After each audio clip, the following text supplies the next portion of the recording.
ನೀವೇನಾದ್ರೂ solar ಹಾಕ್ಸಿದ್ರೆ solar ಹಾಕ್ಸ್ಬೇಕು ಅಂತ ಅನ್ಕೊಂಡಿದ್ರೆ ಈ ವಿಡಿಯೋನ ಸೇವ್ ಮಾಡಿ ಇಟ್ಕೊಳ್ಳಿ. ನೀವು ಯಾವುದೇ ಕಂಪನಿಯ ಸೋಲಾರ್ ಹಾಕಿದ್ರು ನಿಮ್ ಮನೆ ಹತ್ರ ಎಷ್ಟೇ ಚೆನ್ನಾಗಿರೋ ನೀರಿದ್ರು ವರ್ಷಕ್ಕೆ ಒಂದ್ಸಲ ಸರ್ವಿಸ್ ಮಾಡಿಸ್ಲೇಬೇಕಾಗುತ್ತೆ. ನೀವೇನಾದ್ರೂ 2 ವರ್ಷಕ್ಕೆ 3 ವರ್ಷಕ್ಕೆ ಸರ್ವಿಸ್ ಮಾಡ್ಸಂಗಿದ್ರೆ ದಯವಿಟ್ಟು ಆ ತಪ್ಪನ ಮಾಡಕ್ಕಂತೂ ಹೋಗ್ಬೇಡಿ. ಯಾಕಪ್ಪ ಅಂತ ಅಂದ್ರೆ ಬಿಸಿಲಿಗೆ ನೀರು ಕಾದು ಕಾದು ಅದರಲ್ಲಿರೋ ಉಪ್ಪಿನಾಂಶ ಎಲ್ಲ ಒಂದೇ ಕಡೆ ಸೇರ್ಕೊಂಡು ಗಟ್ಟಿಯಾಗಿರುತ್ತೆ.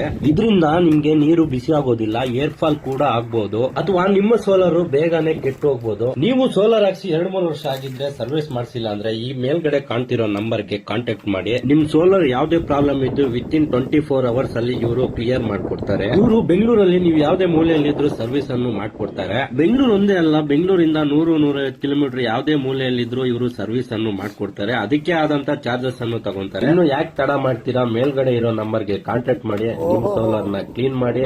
ನಿಮ್ಗೆ ಏನಾದ್ರು ಡೌಟ್ ಇದ್ರೆ ಒಂದು ಕಮೆಂಟ್ ಮಾಡಿ, ಈ ವಿಡಿಯೋಗೆ ಒಂದು ಲೈಕ್ ಮಾಡಿ, ಫಾಲೋ ಮಾಡೋದು ಮಾತ್ರ ಮರಿಬೇಡಿ.